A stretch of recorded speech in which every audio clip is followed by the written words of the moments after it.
ചെയ്ത ഈ പറഞ്ഞ വ്യക്തി എനിക്കെതിരെ ഒരുപാട് കാര്യങ്ങൾ സോഷ്യൽ മീഡിയയിലും ന്യൂസ് ചാനലൊക്കെ വന്ന് സംസാരിച്ചു. അതിൽ എന്നെ ഏറ്റവും ഡിസ്റ്റർബ് ചെയ്തൊരു കാര്യമാണ് എൻ്റെ സഹപ്രവർത്തകൻ, എൻ്റെ കോ ആക്ടർ, എൻ്റെ സുഹൃത്ത് എൻ്റെ പേര് വെച്ച് ഈ ഒരു വിഷുവിലേക്ക് ഒരു നിങ്ങളുടെ എല്ലാവരും മീഡിയാസിൻ്റെയൊക്കെ ട്രാക്ഷൻ കൊണ്ടുവരാൻ വേണ്ടി മാത്രം എൻ്റെ ഫ്രണ്ടിൻ്റെ പേര് അവർ യൂസ് ചെയ്തു. പുതിയതായിട്ട് റിലീസ് ചെയ്ത ഒരു സിനിമയുടെ പുള്ളി എഴുതിയ ഒരു റിവ്യൂ എനിക്ക് ഇഷ്ടപ്പെടാത്തതുകൊണ്ട് ഞാൻ പുള്ളിനെ മർദ്ദിച്ചു. ഇതാണ് ഐ തിങ്ക് ഏറ്റവും കൂടുതൽ മീഡിയയിൽ വന്ന കാര്യം. Bro silence. അപ്പോൾ മീഡിയയിൽ വന്ന കാര്യം ഇതാണെന്ന് ഞാൻ വിശ്വസിക്കുന്നത്. എന്നാൽ അതിൻ്റെ ആക്ച്വൽ അവസ്ഥകൾ, that is what is the reason, ഞാൻ എന്തിനാണ് അയാളെ പോയി മീറ്റ് ചെയ്തത്, എന്താണ് സംസാരിച്ചത് എന്നൊക്കെ ഞാൻ പറഞ്ഞുതരാം.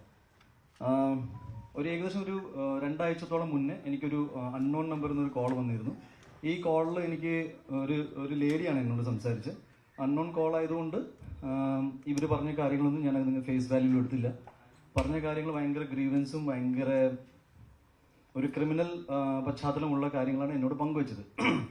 എനിക്ക് പരിചയമുള്ള 3-4 പേരുടെ പേരുകൾ ഇവർ എടുത്തു പറഞ്ഞു. ഇതിൽ ഒരു പേര് ഈ പറയുന്ന വിപിൻ്റെയും കൂടിയായിരുന്നു. ഒപ്പം എൻ്റെ വളരെ അടുത്ത സുഹൃത്തായ വേറൊരു സുഹൃത്തിൻ്റെ പേരും കൂടി പറഞ്ഞിരുന്നു. ഈ 2 പേരും ഞാൻ ഇമ്മീഡിയറ്റ്ലി കോൾ ചെയ്ത് സംസാരിച്ചു. ഇങ്ങനത്തെ ഒരു സംസാരം ഉണ്ടായിട്ടുണ്ട്. ഇറ്റ് ഈസ് എ ഭയങ്കര ക്രിമിനൽ സ്പേസിലുള്ള കാര്യങ്ങളാണ് സംസാരിച്ചത് എന്നോട്. ഈ കാര്യങ്ങളാണ് ഞാൻ ഈ അടുത്തായിട്ട് ഓണറബിൾ DGPക്കും ADGPക്കും വിത്ത് പ്രൂഫുകൾ ഞാൻ അയച്ചു കൊടുത്തേക്കണം. ഒരാൾ സൈലൻസ് ആയിരുന്നു ഈ കോളിൽ, രണ്ടാമത്തെ ആളെന്ന് വിപിൻ അതിനെ ഇങ്ങനെ അൺനോൺ നമ്പറിലൊക്കെ വിളിക്കുന്ന കോൾസ് നമ്മൾ എൻ്റർടൈൻ ചെയ്യരുത്, വിച്ച് ഇസ് ഫെയർ. ഞാനത് വിട്ടു കളഞ്ഞു. ഒരു 2 ദിവസത്തിൻ്റെ ഗ്യാപ്പിൽ എനിക്ക് പിന്നെയും ഇങ്ങനത്തെ ഒരു അനുഭവം ഉണ്ടായി. എന്നെ ഒരാൾ വിളിച്ച് ഒരുപാട് മോശപ്പെട്ട അനുഭവങ്ങളുണ്ടായ കാര്യങ്ങൾ എന്നോട് പങ്കുവച്ചു. അത് മലയാള സിനിമയുടെ വളരെ പ്രോമിനൻ്റ് ആയ ഒരു ഫീമെയിൽ സിനി ആർട്ടിസ്റ്റ് ആയിരുന്നു. അവരെന്നോട് ഇവർക്ക് ഉണ്ടായ മോശപ്പെട്ട അനുഭവങ്ങൾ എന്നെക്കുറിച്ച് പറഞ്ഞ് വളരെ എനിക്ക് ഒരിക്കലും ഉൾക്കൊള്ളാൻ പറ്റാത്ത ചില കാര്യങ്ങൾ ഈ വ്യക്തിയുടെ, ദാറ്റ് ഈസ് വിപിൻ എന്ന് പറയുന്ന എൻ്റെ സോ കോൾ മാനേജറായിരുന്നു എന്ന് അവകാശപ്പെടുന്ന വ്യക്തി പങ്കുവെച്ച കാര്യങ്ങളാണ് എന്നോട് പറഞ്ഞത്. എൻ്റെ സ്വഭാവം വെച്ച് ഞാൻ ജെനുവിൻലി ഫസ്റ്റ് ഫോൺ കോൾ ഇയാൾക്ക് തന്നെയാണ് വിളിക്കാറ്. ഞാനങ്ങനെ ക്രോസ് ചെക്ക് ചെയ്യാനോ മറ്റും നിൽക്കാറില്ല. എന്നാൽ എൻ്റെ വളരെ വേണ്ടപ്പെട്ട ഒരു ഡയറക്ടർ സുഹൃത്തിനോട് ഞാൻ ഈ കാര്യം പങ്കുവെച്ചു. ഇങ്ങനെ ഒരു സംഭവം ഉണ്ടായിട്ടുണ്ട്, ഞാൻ എന്താ ചെയ്യേണ്ടതെന്ന്.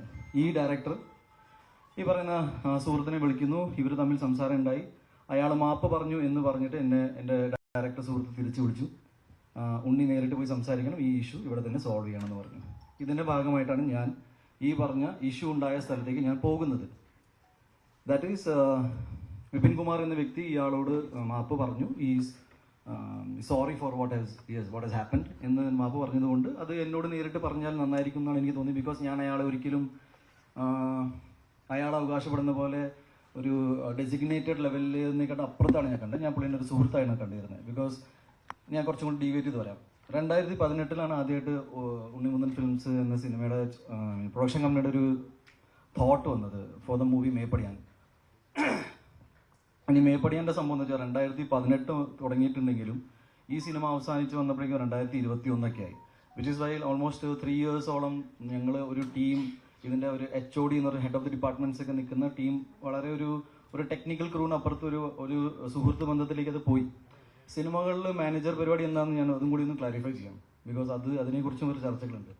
എനിക്ക് ഒരുപാട് സുഹൃത്തുക്കളുണ്ട് who are producers, production controllers, എന്തിനാണ് നിങ്ങളുടെ കൂട്ടത്തിൽ നിൽക്കുന്ന ഒരുപാട് ആൾക്കാർക്ക് എൻ്റെ ഡയറക്റ്റ് ആക്സസ് ഉണ്ട്. അപ്പോൾ ഒരു സിനിമ എന്നിലേക്ക് എത്തണമെങ്കിൽ ആർക്കും എപ്പോൾ വേണമെങ്കിൽ വിളിക്കാം. ആ കൂട്ടത്തിൽ പെടുന്ന ഒരാളെന്ന നിലയിൽ എൻ്റെ ആദ്യത്തെ സിനിമയിൽ, പ്രൊഡക്ഷൻ കമ്പനിയുടെ ആദ്യത്തെ സിനിമയിൽ 3 വർഷത്തോളം എൻ്റെ ചുറ്റും നിന്നപ്പോൾ എന്നിലേക്ക് പെട്ടെന്ന് ആക്സസ് കിട്ടാനുള്ള സാധ്യത ഇയാളിലൂടെ ഉണ്ടായിരുന്നു എന്ന് സത്യമാണ്. എന്നാൽ അയാളെ ഞാൻ ഓൾറെഡി എൻ്റെ ഫേസ്ബുക്ക് പോസ്റ്റിൽ മെൻഷൻ ചെയ്തിട്ടുണ്ട്. അങ്ങനെ ഞങ്ങൾ തമ്മിൽ ഒരു അന്തർധാര അല്ലെങ്കിൽ ഒരു ധാരണ ഓൺ പേപ്പർ ഉണ്ടായിട്ടില്ല. ബിക്കോസ് ലെറ്റ്സ് സിനിമയിൽ വളരെ പ്രോമിനൻ്റ് ആയ ഒരു പ്രൊഡ്യൂസറും പ്രൊഡക്ഷൻ മാനേജറും എക്സിക്യൂട്ടീവ് കൺട്രോളായി നിൽക്കുന്ന നിങ്ങൾക്ക് എല്ലാവർക്കും നമ്മുടെ വളരെ പ്രിയപ്പെട്ട ബാദുഷ ചേട്ടനുണ്ട്. പുള്ളി നമുക്ക് കുറേ പ്രൊജക്റ്റുകൾ കൊണ്ടുവരാറുണ്ട്. അപ്പോൾ എനിക്ക് ഒരിക്കലും പുള്ളിനെ എൻ്റെ മാനേജറായിട്ട് കൂട്ടാൻ പറ്റില്ല. പുള്ളി ഇതില്ല. ഞാനത് എക്സാംപ്ലിഫൈ ചെയ്യണം വാട്ട് ഇസ് എ സിറ്റുവേഷൻ, അല്ലാതെ എന്നെ ചലഞ്ച് ചെയ്യാൻ പറയില്ല. ഞാൻ അതിൻ്റെ ഒരു മലയാള സിനിമയിൽ ഇത് നടക്കുന്ന അതിൻ്റെ പ്രോട്ടോകോൾ. എനിവേസ് ഞാൻ ഈ പറഞ്ഞ ദിവസം ഇയാളെ കാണാൻ പോകുമ്പോൾ വളരെ യാദർശികമായിട്ട് അവിടെ വേറൊരു ഞങ്ങളുടെ കോമൺ ഫ്രണ്ടായ സുഹൃത്ത് അവിടെ ഉണ്ടായി. ഇയാളുമായിട്ട് നിങ്ങൾ ഇന്നലെ ഒരു വീഡിയോ സർക്കുലേറ്റ് ചെയ്ത് കണ്ടു കാണുമെന്ന് വിചാരിക്കുന്നു.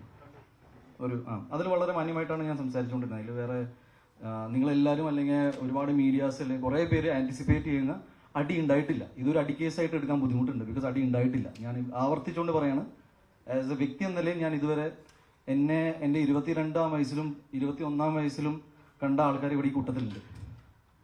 ചേട്ടാ, നമ്മൾ ആദ്യം പരിചയപ്പെടുമ്പോൾ എനിക്ക് 21 വയസ്സാണ്, ഇന്നിപ്പോൾ എനിക്ക് 38 ആവും. അപ്പം ഞാൻ പറഞ്ഞു ഞാൻ നുണ പറയാറില്ല. മാത്രമല്ല, എനിക്ക് ചെയ്ത കാര്യങ്ങൾ സമ്മതിക്കാനും മടിയില്ല.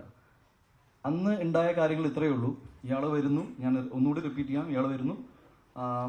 പുള്ളി ചെയ്ത കാര്യങ്ങൾ നമുക്ക് പൊറുക്കാൻ പറ്റാത്ത കാര്യങ്ങളായതുകൊണ്ട് ഒരു സുഹൃത്ത് എന്ന നിലയിൽ എനിക്ക് അറിയണമെന്നുണ്ടായിരുന്നു എന്ത് അവസ്ഥയിലാണ് ഇയാൾ ഇത്രയും മോശപ്പെട്ട കാര്യങ്ങൾ നമ്മളെക്കുറിച്ച് സംസാരിക്കുന്നത്.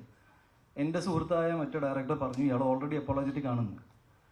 ഒരു ഹീറ്റഡ് ആർഗ്യുമെൻ്റിൻ്റെ ഭാഗമായിട്ട് ഇയാളോട് കൂളിംഗ് ഗ്ലാസ് എന്ന് വെച്ചാൽ ഞാനിപ്പോൾ ഇവിടെ നിങ്ങളോട് മുന്നിൽ കൂളിംഗ് ഗ്ലാസ് ഇരുന്ന് സംസാരിച്ച് കഴിഞ്ഞാൽ you will feel insulted, because ഞാനൊരു സീരിയസ് കാര്യം സംസാരിക്കാൻ വരികയാണ്.